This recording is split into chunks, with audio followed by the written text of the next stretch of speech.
Lepo pozdravljeni v kariernih zgodbah, ki jih organizira Karierni center Univerze na Primorskem.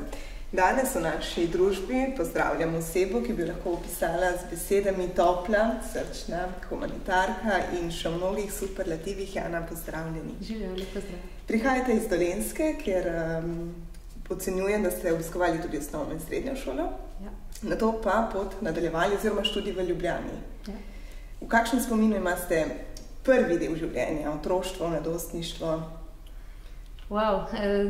V Krasnem, odraščala sem v vasi, se pravi v okolici Novega mesta. Jurka vas je moja rodna vas, z vinogradom na hribu za hišo. Tako, dosti enostavno otroštvo, z lepimi spomini morja, obiska v Kolpe, tekali smo po gozdovih, tako dosti domače in naravno otroštvo. No? Nato pa ste študij nadaljevali v Ljubljani, ja. In sicer na pravni fakulteti. Ja. Kako ste prišli do odločitve, kaj študirati? Nekako mislim, da moj oče je imel glavno besedo pri tem, ne hote, kajti je porotnik že 40 let, tako da nekako so me vedno njegove zgodbe zanimale. In druga pot, ki je bila pa v meni, pa je postati učiteljica, vzgojiteljica v vrtcu. Tudi to pot sem o tej poti razmišljala, pa nekako je potem tista predvladala, iti na pravno fakulteto, postati pravnica, ampak kot pa veste, sem potem pa po študiju zajadrala v te učiteljske vode v Afriki. Tako, če se dotakneva Afrike, odšli ste leta 2008. Ja. Odkot sploh ta ljubezen do Afrike, da ste čutili, da morate tja, da pomagate otrokom, ne samo otrokom, tudi odraslim? Starša mi govorite, da sem že kot 4-letna punčka in ima govorila, poslušajte me, resna sem, resno govorim, ko bom velika, grem v Afriko otrokom pomagati. Tako da očitno, ne vem, ali se rodimo z vedenjem, kaj je naša pot, kam naj gremo v življenju, kakšne so naše sanje, kaj je tisti bit, s katerim pridemo na ta svet, ki nas dela unikatne. Imamo pa tudi družinskega prijatelja, Roberta Jeboaha, ki prihaja iz Gane in se je poročil z našo prijateljico 50 let nazaj in živijo v Novem mestu. In smo k njim hodili na obiske in sem gledala njegove slike, afriške stvari, spraševala ga o zgodbah njegovega otroštva in že od takrat nekako hrepenela po tem, da jo spoznam. In kje v Afriki ste se nadaljevali svojo karierno pot, če lahko tako temu rečeva? Odšla sem 10 let nazaj, 2008, v državo Uganda, kjer sem vodila humanitarne projekte za 1 leto. Nekako sem se pridružila že obstoječim projektom in jim pomagala. V Ugandi sem pomagala skupnosti Batva z osnovami poljedelstva in tako, pa en center za otroke s posebnimi potrebami sem renovirala. Potem sem živela v državi Tanzanija, kjer sem tudi pomagala do izgradnje osnovne šole za 350 masajskih otrok, pa vpisala sirotke v privatno šolo s podporo slovenskih družin. Tako da potem leta 2011 po diplomi iz prava sem se pa odločila, da se pa preselim v državo Malavi, kjer sem pa začela svojo humanitarno organizacijo. Leta 2011 smo skupaj odšle s kolegico Bernardo Nemec, psihologinjo, ona je stala za leto pa pol, potem je pomagala iz Slovenije, no jaz sem pa nadaljevala s projekti pomoči otrokom, ženskam, mladini. V tem času sem tudi izgradila izobraževalni center mojega društva ELA. ELA v kraticah pomeni E-Education, nuditi izobrazbo, dobro izobrazbo, L-literacy, opismenjevati ljudi, naučiti jih brati, pisati, A pa art, umetnost, da tudi priložnost izjemnim umetnikom, kot so Afričani, da vidi svet njihove umetnine. In izgradila sem center sredi vasice Mazembe za 250 otrok.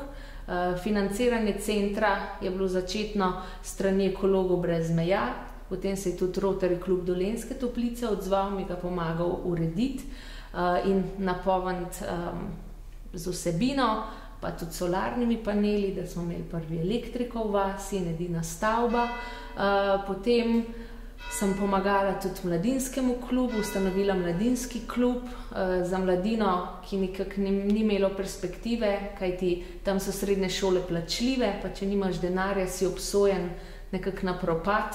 In smo tudi 600 mladincev v dotičnem času imeli, katere smo organizirali v plesno, pevsko skupino, dramsko skupino, izvajali koncerte, prireditve, zbirali prispevke in s prispevki jih vpisali 11 v srednjo šolo. Tako da v Elinem centru pa vsako jutro za 3 ure pomagam 50 otrokom s posebnimi potrebami, katere povabimo v naš center in imamo za njih poseben program. Pomagale so mi ga sestaviti kolegice specialne pedagoginje iz Slovenije, ki sem ga potem priredila malavijskemu kurikulumu. Tako da tem otrokom z učnimi težavami in posebnimi potrebami nudimo res eno varno zatočišče, kjer dobijo kvalitetno izobrazbo, pa tudi kosilo vsak dan.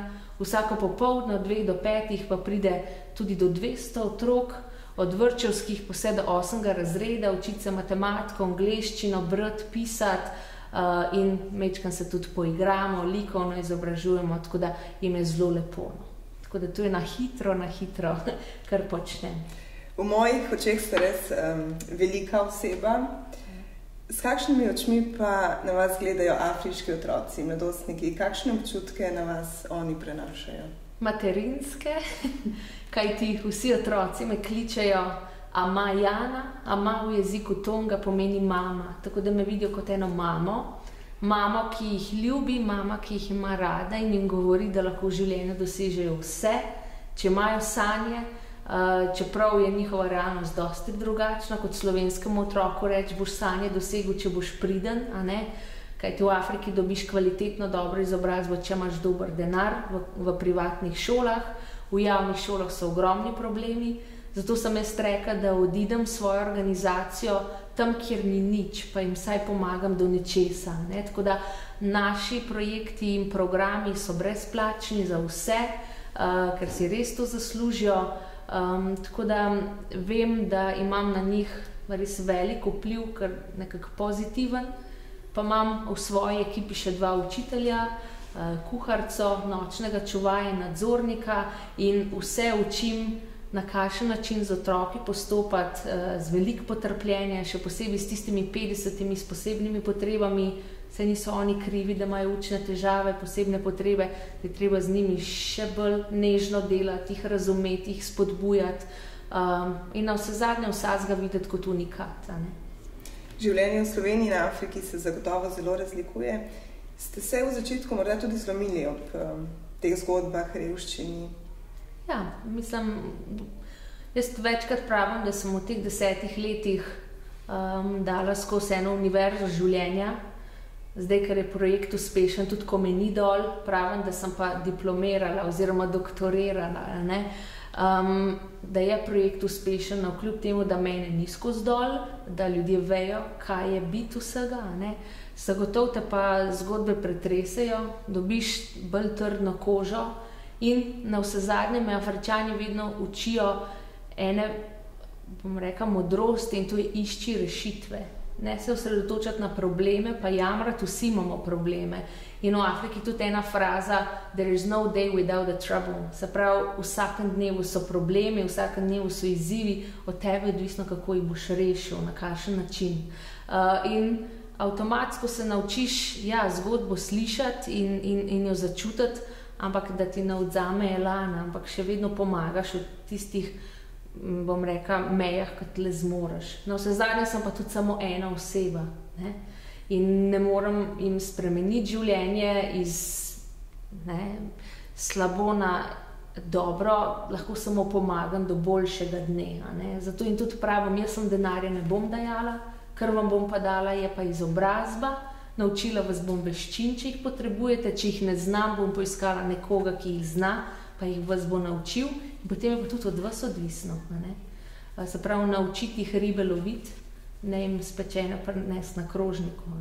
Tu je biti tiste kvalitetne pomoči, se mi zdi. Kako pa izgleda pravzaprav vaš afriški dan? Zjutraj se zbudite? Ja, zjutraj se zbudim, dan se v Malaviju začne 15 do 6. Takole moj center je 200 metrov od plaže, tako da če se mi glih da, šibam na plažo pogledati to vzhajajoče sonce, ki zelo hitro gre iz jezera navzgor, tako ogromno rdečo kroglo, se zahvališ za nov dan, da ti je dan in nekako narediš plane, kako vnaprej. Potem okrog 9 pride ekipa mojih učiteljev in kuharica že pridno kuha kosila za 50 otrok na odprtem ognju. Potem imamo pa še en gorilnik na oglje, tako skuha veliko količino hrane in otročki začnejo prihajati ob 9:30, kajti na začetku teh 50 otrok s posebnimi potrebami gre v svojo redno šolo, v prvi razred od 7 do 9:30, potem pa pride v moj center in imamo 3 ure za njih vsako jutro, ko jih učimo našega programa, tako da začenjajo s tem, kako je treba svinčnik držati, kakšno vijugo narediti, črke, številke, na konc leta že računamo do 10, ampak vse poskušamo na zanimiv način, da jim je, drugačen kot v šoli sedeti pa učilnico poslušati, tle bolj kreativno poskušamo razviti možgančke.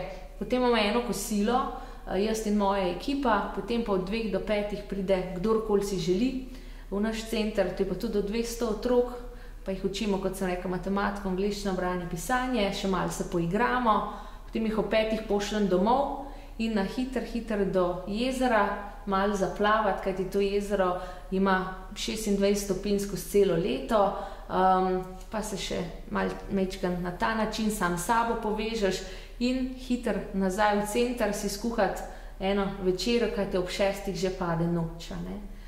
In potem tako nadaljuješ vsak dan.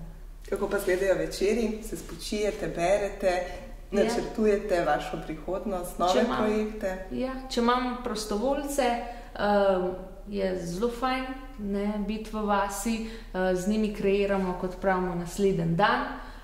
Tudi poročena sem, imam tudi otročka enoletnega, pa odkar ga imam, noči so zelo zabavne, napolnjene z dojenjem in zbujanjem in pač to kot mame preživimo. Tako da dolg čas mini. Kakšne pa so sanje afriških otrok mladostnikov? O čem oni sanjajo? Verjetno ne o novih igračah, o dronih? Ne, sanjajo o poklicih, kako bi oni postali tisto, kar imajo v srcu zapisano, zdravniki, arhitekti, kapitani, piloti. Sanje so velike. Koliko je pa možnosti za uresničitev teh sanj? Omejene so, ampak, kot pravim, kako Afričani premagajo probleme, tako da en drugemu pomagajo. In če v družini vejo, ta otrok je izjemno pameten, ta otrok ima veliko potenciala, družina organizira eno zabavo, na katero povabi vso širšo družino in potem ta finančno skup stop, kakšna krava se poroda, koza se proda, skup stopijo in pomagajo plačati šolnine in navsezadnje, če so pridni, lahko uspe. Je pa tudi ena opcija, vlada organizira tudi neke štipendije, torej če dobro narediš teste po osnovni šoli, ti vlada lahko sponzorira za to in srednjo šolo in tako. Tako da možnost je, so pa zagotovo bolj omejene kot slovenske. Kdaj ste pa vi pri sebi začutili, da je to vaše poslanstvo, pomagati ljudem v Afriki?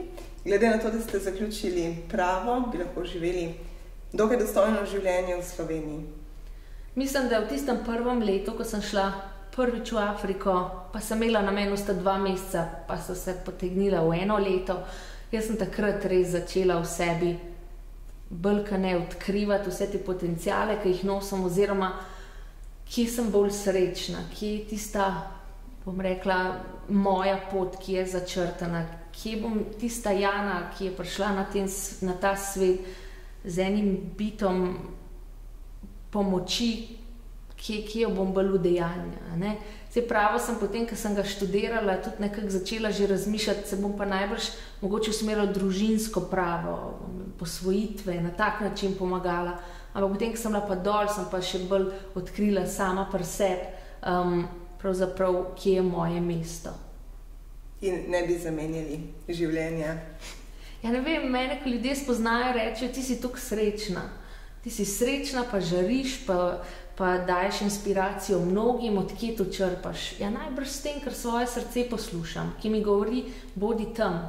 Pa ni najlažji vsak dan, res ni. Mislim, se tudi jaz jokam, pa pogrešam domače, pa pogrešam prijatelje, pa hrano, tudi pogrešam slovensko hrano, pa ni najlažje, ampak enostavno potem, ko pa postavim stvari na tehtnico, kje pa živim bolj polno življenje, kje si ljudje znajo čas vzeti en za drugega, si pomagati, kje živim tisto polnost, je pa to pač na afriški celini, a ne, za zdaj. Ne moram pa v cement zapisati, da bomo tam tudi kot družina zavedno, saj ne vem, kaj prihodnost prinese, in se pač odločamo. In imam tukaj čudovito družino, čudovit dom, ki ga ne bi dala za nič na svetu, in potem pa pač enostavno bomo skreirali našo prihodnost, da bo spet optimumu najboljša za družino. Ne? Ampak zaenkrat ostajate v Malaviju. Ja. So pri vas dobrodošli tudi morda prostovoljci. Univerza na Primorskem ima veliko študentov in verjamem, da bo v kakšnem izgleda ta želja, da se vam pridruži. Ja, v društvu ELA prek njega organiziram prostovoljstvo, in sicer julija in avgusta vsako leto v mojem centru. To je pa takrat, ker imajo otroci počitnice v Malaviju in pride v moj center več kot 300 otrok, tako da pomoč je vedno dobrodošla.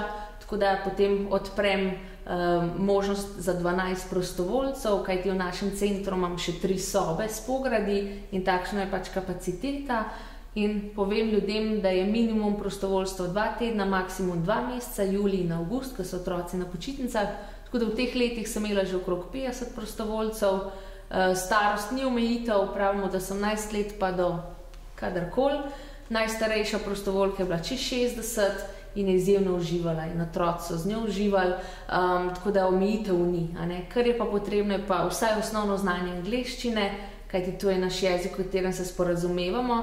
Jaz znam še en jezik, in sicer lokalni jezik Čitonga, teh otrok, ki se ga doma pogovarjajo, tako da se lahko čim bolj približam jim.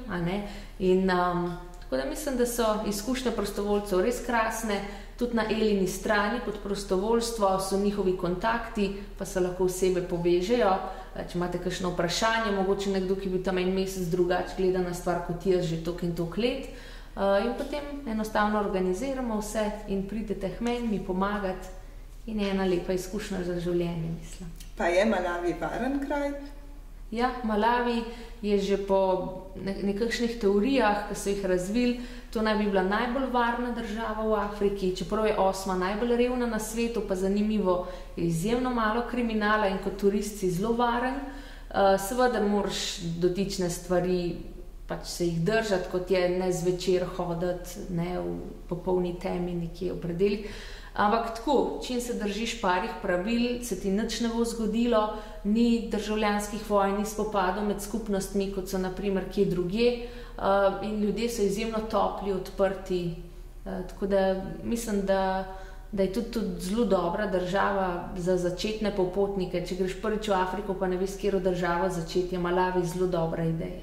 Ste imeli morda v teh 10 letih tudi kakšno slabo izkušnjo življenja v Afriki? Ja, seveda, pridejo. Ampak tako neka osebna varnost, da je bila jaz zlorabljena na kakšen tak in drugačen način, ne. Tako malo si prevaren, kar se tiče financ, a ne, mislim, takole en center zgraditi sred vasi, brez elektrike, vode, cest, pa iščeš pač ljudi, ki ti bojo pomagali, zidarje, ki bojo zidali, pa so obljubili, da bojo cene takšne in takšne, pa so malo drugačne in tako na tak način, tako malenkostno, ne. Pa se potem naučiš, kako naslednjič projekt voditi, kako biti bolj odločen, bolj resen.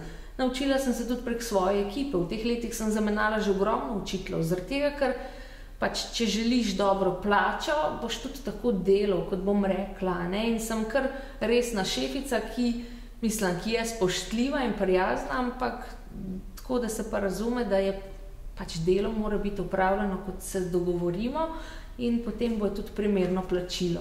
Kako pa pravzaprav sestavite ekipo, da ocenite, da je nekdo, ne vem, dober učitelj?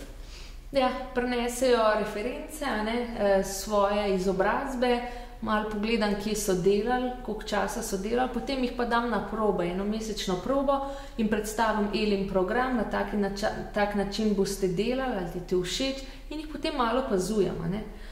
In mislim, zdaj imam pa ekipo 2 učiteljev, ki imata vsak svojo družino, nočen čuvaj tudi, kuharica tudi, in dobijo zelo dobro plačo, v primerjavi v mestu bi dobil enkrat slabšo, kot jo dobi pri meni.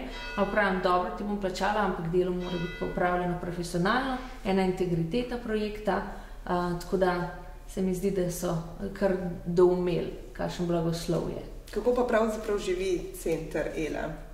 Od prostovoljnih prispevkov? Živimo pravzaprav, zdaj zadnja 3 leta sem omogočila opcijo botrstva. Botrstvo pomeni, da si izbereš enega otroka, v katerem ti jaz poročam življenju tega otroka.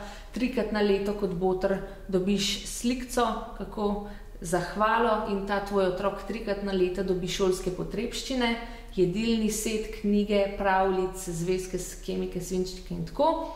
Vse ekstra, kar je pa denarja, pa ni šlo v nakup teh potrebščin, namenam pa za hrano za 50 otrok s posebnimi potrebami, vsak dan jim skuhamo kosilo, za nakup šolskih potrebščin, za popoldanske delavnice v našem centru, kajti pride 200 otrok, pa se tu kar hiter material zrab, za plače, mojih učiteljev, kot sem rekla, naše ekipe, in pa za prevoze v bolnišnico, renovacije centra, tako da za zdaj kar dobro nam gre zaradi botrstva.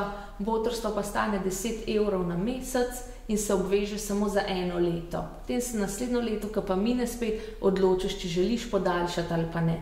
Se mi to zdi zelo fair, kajti sej ne moreš od ljudi pričakovati, da se bojo zavezali za leta, kaj pa vejo. Tudi njim se lahko dotične stvari zgodijo in so zelo zadovoljni, enkrat na mesec in še pošiljam slike iz delavnic, kaj počnemo, kako delujemo. Tako da za zdaj nam takole gre, pa pridem predavati v Slovenijo, zdaj sem v Sloveniji mesec pa pol, pa hodim po slovenskih osnovnih, srednjih šolah, govoriti o mojih projektih, mečkam učence, dijake, naučiti o tem, kakšna je Afrika, in o tem, kako smo res lahko hvaležni za kar imamo. Kakšni so odzivi slovenskih učencev? Zelo pozitivni. V teh letih sem predavala po 200 osnovnih srednjih šolah, pa ni bilo enega slabega odziva. Otroci mi pridejo objet, stisniti zahvalce, kdaj kakšen podpis. Tako da me zelo presenetijo, ampak tako začutijo, wow. Se drugače, če jaz povem, kako je enemu otroku z vasi, ki hodi na podeželsko šolo, pa v kakšni realnosti živi, kjer učiteljica sama poči 200 otrok naenkrat, kjer otroci nimajo malce kosila vsak dan, kjer je 5 učbenikov na razred, kjer ni avtobusa, ki te pride pobrat pred dom, pa te odpelje v šolo, ampak 10 kilometrov hodiš lahko, kjer, mislim, to je njihova realnost, ne, brezplačnih javnih šol. Če imajo pa starši po 300 € na leto, pa lahko otroka vpišejo v privatne šole, ki so pa podobne slovenskim. In potem, ko jaz to mečkam realnosti povem otrokom, se začnejo kar zavedati, kaj imajo, pa tisto malco naslednjo, ki sledi najbrž mojemu predavanju, zelo hvaležno pojejo. In tako da pa tudi predstavim jim pozitivne zgodbe, ne samo grozljive zgodbe, ampak tako, veste, otroci imajo manj, ampak s tistim, ki imajo, so pa zelo hvaležni. Torej, dajmo tudi mi ta način tukaj v Sloveniji nekako dati v ospredje, da pa rečeš hvala lepa za to, da ste učiteljica tukaj, da je tukaj tale zajtrk, pa ne tako. In mislim, tudi učiteljice mi pravijo, ali pa profesori geografije, da ko potem pride Afrika na spored, da so vsi zelo aktivni, pa se kregajo, ne, v učbeniku tako piše, Jana je rekla, da je drugač, tako da zelo ponotranjo. In je to zelo ena, bom rekla, nekako napolne tudi njihov urnik v Sloveniji s tako osebno zgodbo. Morda še za konec, vi ste veliko naučili afriške otroke, kaj so pa oni vas, kaj oni vam dajo? Tisto vedenje o hvaležnosti, bodi hvaležna za vsak dan, ki ti je dan. Naučila sem tudi blagosloviti se svoj obrok, kajti to sem videla moje otroke, kako jim ponudimo kosila vsak dan, pa preden bojo pojeli, pa verjetno so zelo lačni, kajti v šoli ni zajtrka, kosila, ampak lačni pridejo v moj center in preden jejo, pomolijo, se zahvalijo za ta obrok. In tako sem se tudi jaz naučila svoj obrok blagosloviti, pa se zahvaliti za dober dan, pa večer, da si bil varen, da je tukaj postla, v kateri ti bo toplo, In tako, bom rekla, najbolj to hvaležnost, pa ta pozitiven attitude, pozitivno, bom rekla, ta odnos do življenja. Če tudi je danes dan z izzivi, saj bo lahko jutri drugačen, pa ne obupati, pa ne se pritoževati. Poiskati tisto pozitivnost tudi v človeku, dajmo nekaj, ko se pogovarjate, dajmo eno pozitivo, pohvali ga, dajmo polepši dan. In tako en z drugim biti v enem sožitju, širiti ljubezen, harmonijo, spoštovanje. In to boste zagotovo tudi na vašega otroka prenesli, oziroma se trudili prenesti. Zagotovo. Jana, najlepša hvala, da ste bila naša gostja in res vam želim vse dobro. Hvala lepa. Hvala.